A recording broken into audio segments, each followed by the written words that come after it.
Hello, welcome back to All Brains Are Awesome. This is part 2 of our series on art. If you missed part 1, go back and check it out.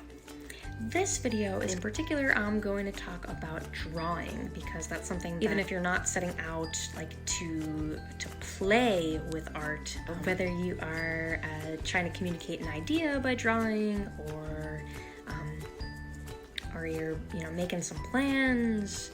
It's a skill that sometimes is helpful. So I hear lots of kids say, I don't know how to draw.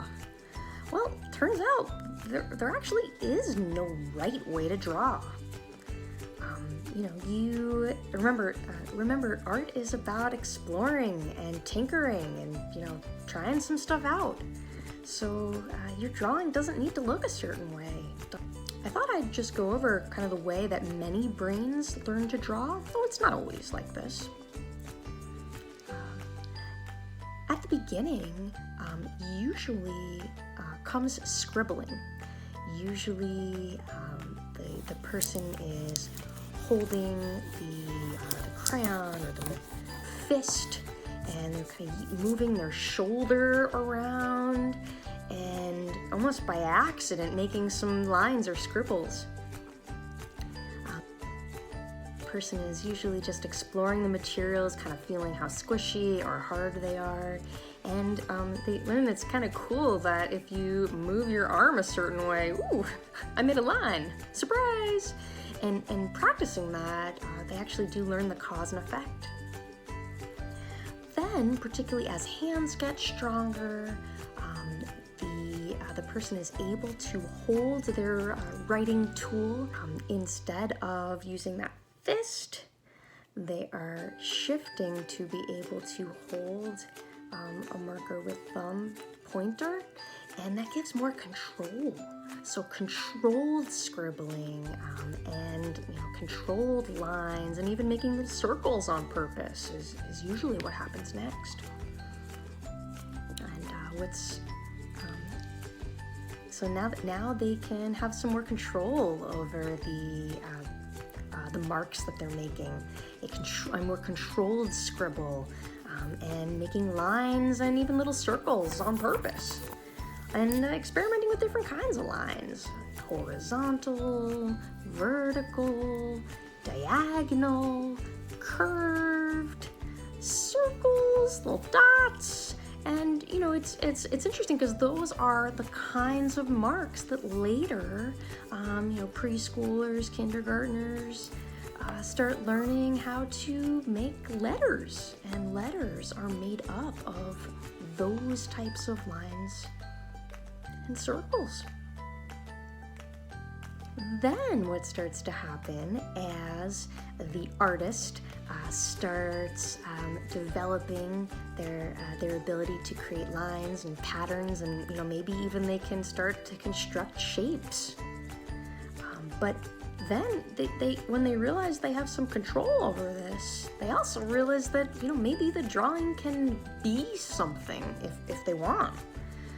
So they start naming their scribbles. That scribble right there, that's Mama.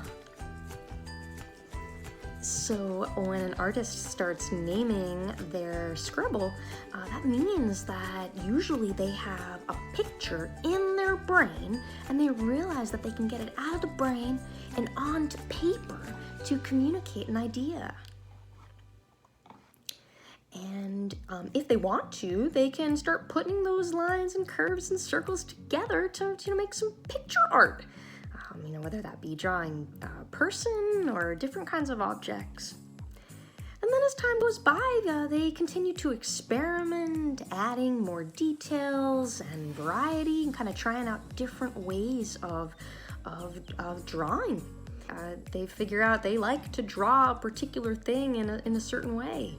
Like, I always draw a tractor this way. Then as older big kids go on, they maybe start thinking about wanting their pictures to look more realistic maybe, and they try out different visual perspectives, and as they continue to get older, they expand their techniques and skills and keep experimenting from there. The other thing that I will mention is that many brains, especially brains that are taking a lot of sensory input from the world, it's really hard to be taking in all that input and having brain have a conversation with eyes and hands at the same time. And so many brains have the experience of having an idea in their brain that they'd like their hand to be able to carry out, but kind of that conversation doesn't quite go smoothly all the time. And that's okay. And a lot of times when we feel like, I can't draw, I'm not meeting my own expectations about this. There's part of us that's like, whoa, that's demanding. I want to avoid that. It's threatening, because I don't feel good about myself. The thing is, you're awesome. And whether your hand creates identically the idea you had in your brain, that has nothing to do with your awesomeness. So, remember that if you begin with your goal, I'm gonna be able to express myself. Just do it. And think about there are other things that come a lot more easily to your brain. That's the whole thing about brains. All brains are different. Some skills come more easily to your brain. Some things you might have to work a little bit harder at. Some things that are easier for my brain, some things that I have to work a little bit harder at. So that's the thing. That's the thing about brains. So there you have it. A little run through of art and the brain. And if you feel like it, maybe you might want to do some experimenting with art today. Take out a variety of materials. Doesn't have to go together, doesn't have to be something you've ever done before. And just, tinker, experiment. Ask yourself, what can I do with this? What else can I do with this? And, maybe if you've got a feeling or an energy or an idea, maybe try expressing it in your art today. Have fun.